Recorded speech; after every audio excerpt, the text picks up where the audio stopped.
Yon, magandang tanghali sa inyo mga brad, no? Alam niyo mga brad, no? Minsan sa buhay natin, nangarap din tayo na magkaroon ng sasakyan, bahay, at kung ano-ano pang mga gamit, no?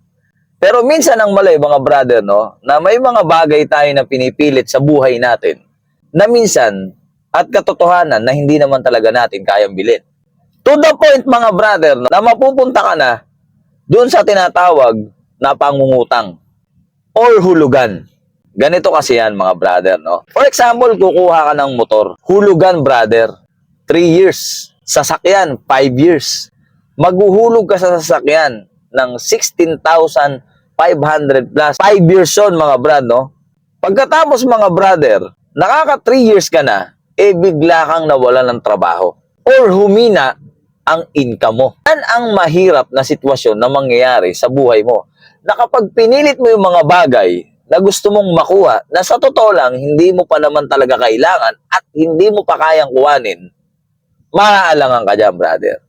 To the point, mga brother, no, na masasacrifice na yung kakarampot mong ipon.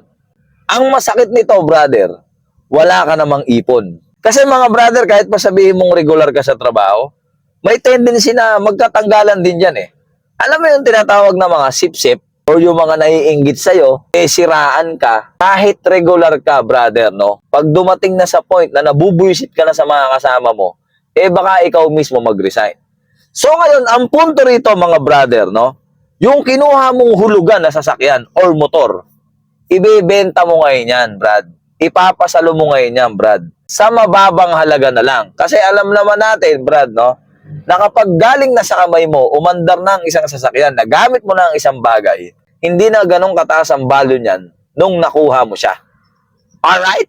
Pero mga brother, hindi ko sinasabing pangit ang brand new, pangit ang hulugan. Ang punto rito, mga brother, baka pilitin mo yung bagay na yan, tapos hindi mo kaya, ikaw ang magsasakripisyo dyan. Lalo na kung may pamilya ka, may ginagatas ka, may mga anak ka nag-aaral, at marami pang bayarin sa buhay. Sasablay at sasablay ka dyan, brother. Totoo yan. Kung pwede ka namang kumuha, Brad, ng second hand na maayos, na magagamit mo pa ng matagal, why not? Kaysa kukuha ka ng brand new, hulugan, hindi mo natapos, nahatak, lalo na kung galing sa mga bangko, walang pasensya dyan, diretso hatak yan, tapos ka, Brad. Sayang ang hinulog mo ng 3 taon. At kung meron mang sasalo niyan, Brad, napakababang presyo, kawawa ka lang.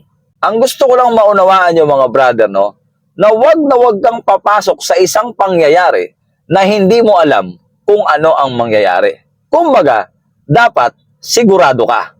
Alright? Magandang tanghali sa inyo, mga brother. Ako to, si OAB in the place to be. Dito lang ako sa second hand. Peace out.